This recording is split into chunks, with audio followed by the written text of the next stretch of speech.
Welcome back to another top 5 video. Today we're going to be focusing on 5 tanks you never knew about.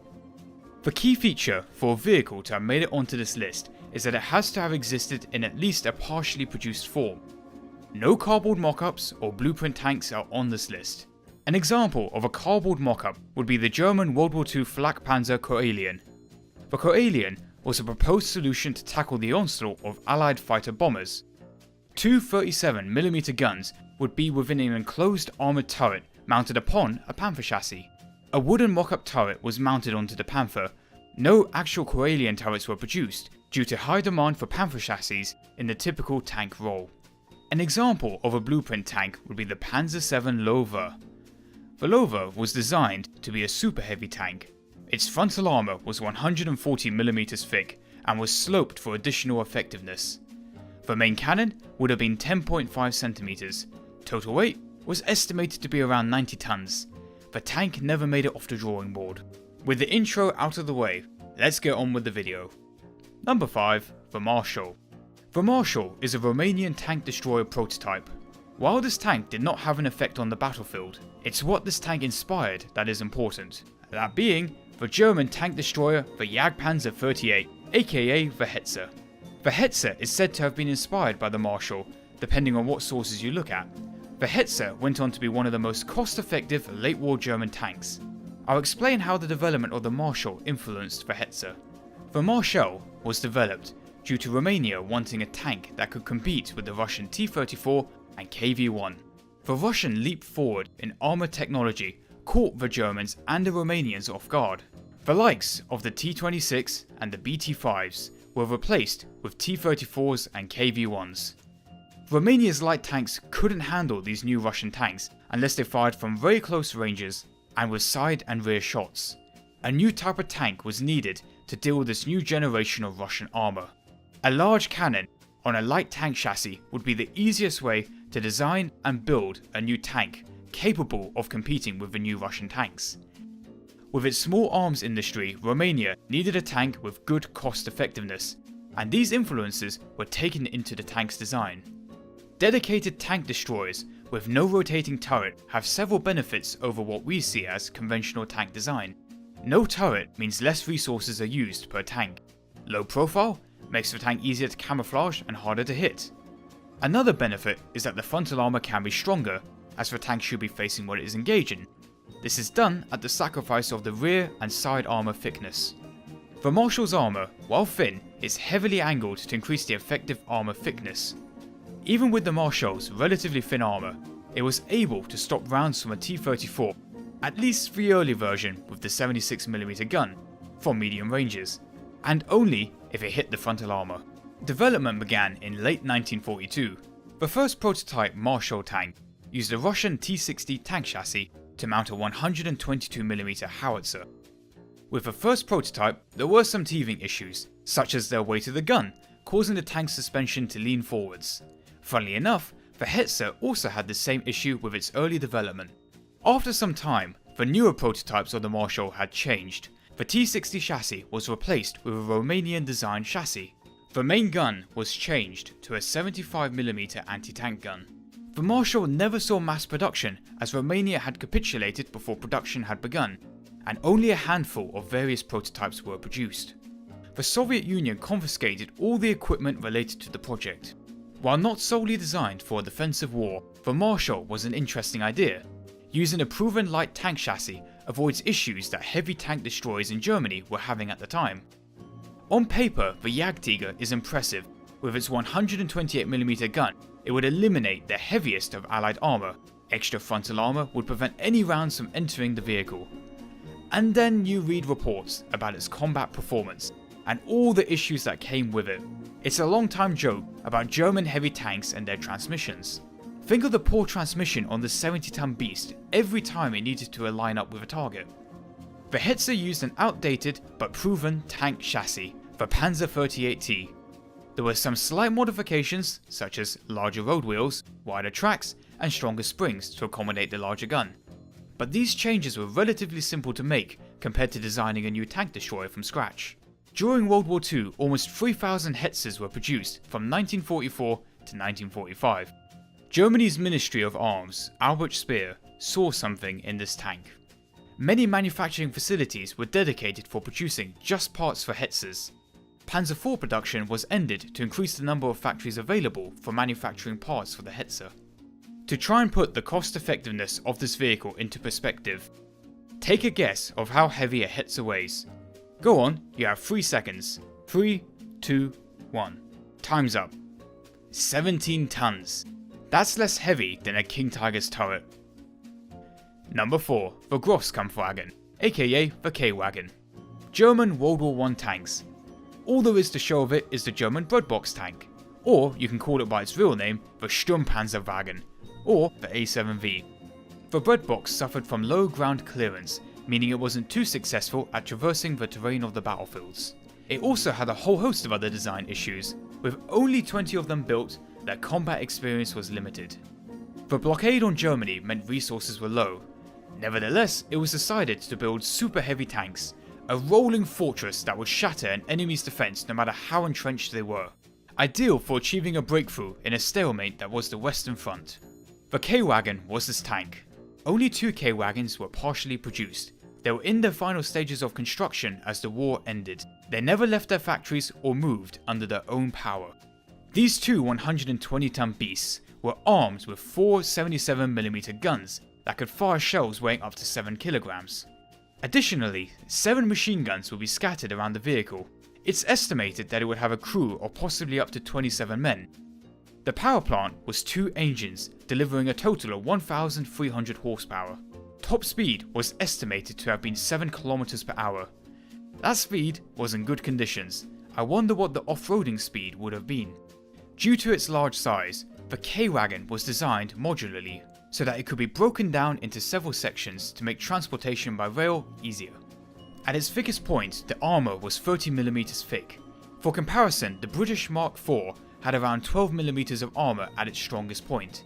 How would this vehicle have fared on the battlefield? I don't think it would have done very well. After its appearance on the battlefield, it probably would have been shelled out of existence. Its wide profile makes for a large target, and its speed most certainly makes it anything but nimble. With enough shells, it would have gotten disabled before it did anything dangerous to the front. The German War Ministry ordered for 10 K-Wagons to be built, but only 2 were partially built. There are not too many photos of the K-Wagons, and I like this photo the most as it shows both of them in the same factory under construction. After the war, both of the tanks were scrapped. Number 3. The Flak Panzer IV, aka the Kugelblitz. The Kugelblitz is an anti-aircraft variant of the Panzer IV. In place of a main turret is a ball with 2 autocannons sticking out. While there are several other anti-aircraft versions of the Panzer IV, such as the Wirbelwind, the Mobilwagen, and the Ostwind, the Kugelblitz was special as it had an enclosed turret. The main armament was 2 Mark 103 cannons. These cannons fired 30mm shells at a rate of 450 rounds per minute. The heavier shells could weigh just under 1 kilogram. Theoretically, the vehicle could fire continuously for 90 seconds. Firing all 1,200 of the 30mm rounds in one go would have caused the guns to jam, even possibly permanently damage the guns from overheating. There was no room for extra ammunition storage, so more ammunition would need to be sourced from ammunition carriers to reload. With the end of Panzer IV production making room for the Hetzer, there were very few Panzer IV chassis left for testing of a prototype. One aspect of this tank that I see rarely discussed is how the crew operated the turret. In most tanks, the crews stay in place whether the main gun is elevated or depressed. In the Kugelblitz, the crew were fixed to the same elevation of the twin guns. If the turret was elevated, the crew would be looking upwards. If the turret was depressed, the crew would be pointing down. Operating the vehicle in these conditions must have been very difficult and demanding. Forget the fact that the gun actually needs to be trained on low attacking planes. Only 5 prototype turrets were completed, with only 3 of them being mounted on Panzer IVs. They were still in the testing phases as the war ended, so they never saw action. There is a rumour that one of the turrets was used in the defence of a town, but it is not proven. Number 2. The Waffenträger. Waffenträger means weapons carrier in English. This term is interchangeable with other tanks such as the 10.5cm Waffenträger. So what I'm referring to for this bit of the video are 3 late war tanks that are rather similar: the Ardent Rheinmetall, the Krupp Steyr, and the Ardent Krupp. Basically, several different companies tasked with building the same thing. With the new Soviet heavy tanks arriving on the Eastern Front in 1943, there was a higher demand for heavy anti-tank guns. The Pak-43 was an 88mm anti-tank gun. It weighed 4.5 tons, making it not very mobile. It was rather common for Pak-43s to be blown up by their own crews to prevent the enemy capturing them. With the Soviet rapid advancements, it was difficult to organise for heavy anti-tank guns transportation to new locations. To try and reduce the losses, it was decided to develop these guns into self-propelled anti-tank guns. What makes the Waffenträger different from previous self-propelled guns was the odd requirements laid out by the military. The turret had to be able to rotate 360 degrees. This was so that the vehicle wouldn't have to align its hull with the target it wanted to engage. Another odd requirement was that the Waffenträger needed to be able to elevate up to 45 degrees so it could be used in an artillery role. The other criteria for this tank are more standard: not taller than 1.5 meters, easy to maintain, radio equipment. The official requirements for armor protection was to be 20mm at the front and 10mm at the sides. It was also asked for the tank to be able to achieve a speed of 35 km per hour. Germany needed less of a tank and more of a mobile gun solution.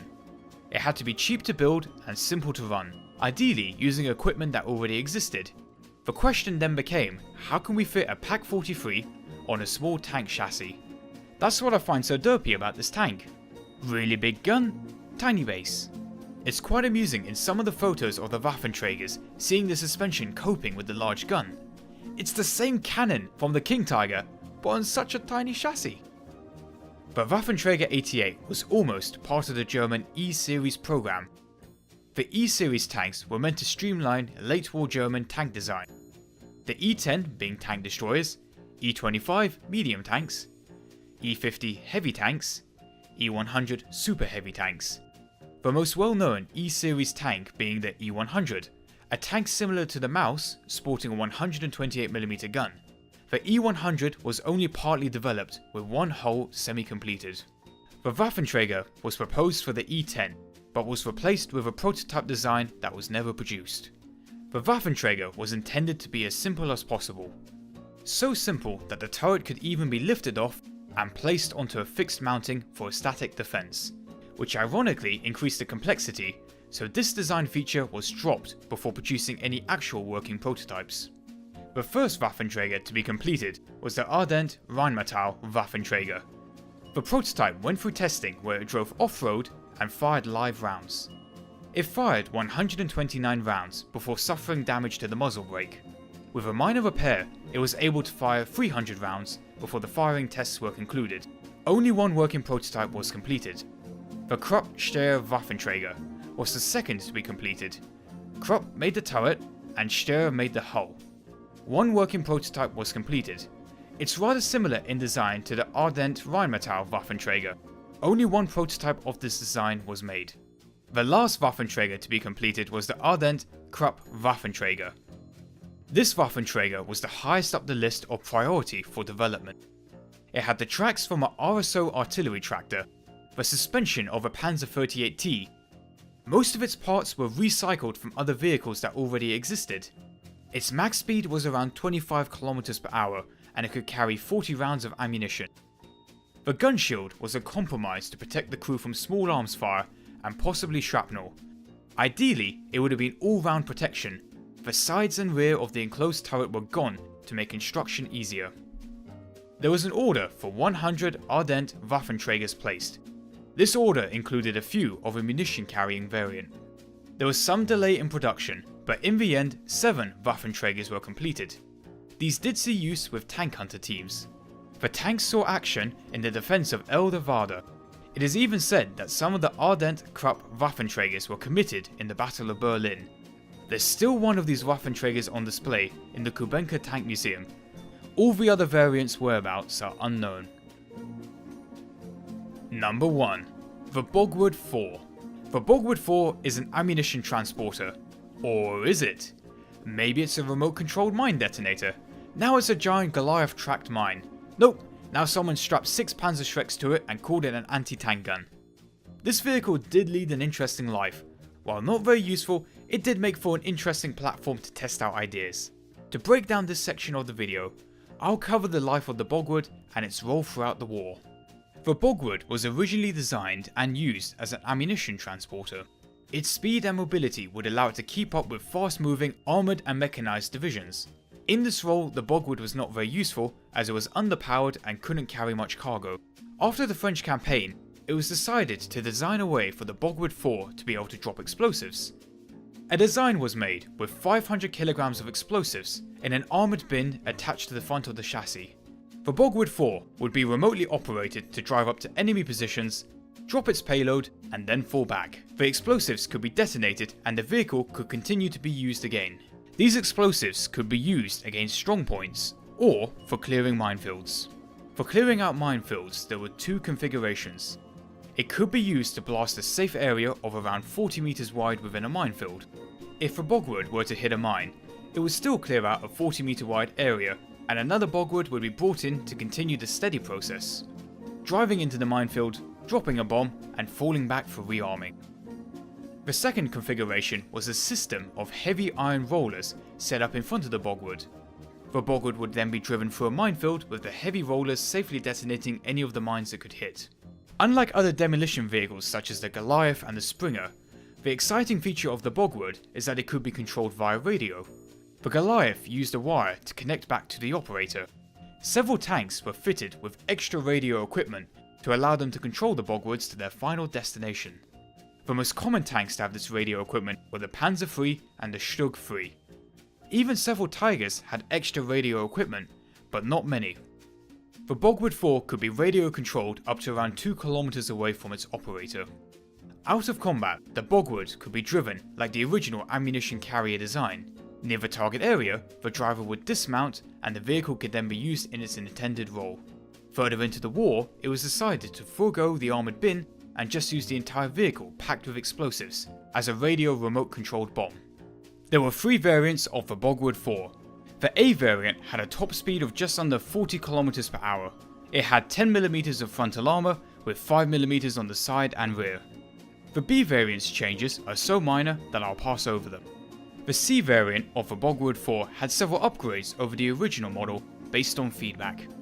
The chassis was extended to accommodate a more beefed up engine. The frontal armour was increased to 20mm. Out of the original contract for 400 of the C variant, the Ministry of Arms cancelled the contract down to 322 as they were trying to standardise German manufacturing. For the Battle of Berlin, Bogwoods were refitted to become anti-tank vehicles. There were 56 Bogwoods that were converted. Its full designation was Bogwood B4, Ausführung mit Raketenpanzerbüchse 54. Little exists of their combat reports. The general idea was that they were not very successful. Around 1,200 Bogwood 4s of all varieties were made throughout the war. Interestingly, only 4 are currently on display. Not many did survive the war. There were a few one-off test Bogwoods. One of these was an amphibious Bogwood. Another test utilised a camera to test remote control operation with the assistance of a live TV video feed.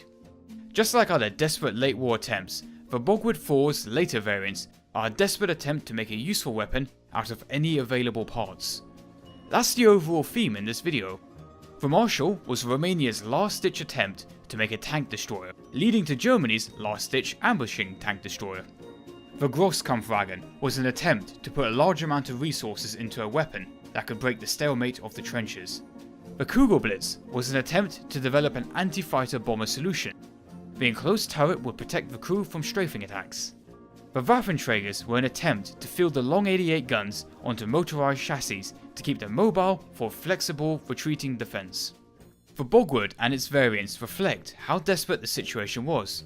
First a reusable bomb deployer, then the entire vehicle used as a bomb, and the final version being used as a platform for carrying several fixed Panzerschrecks. I hope you enjoyed this video. Thank you for watching.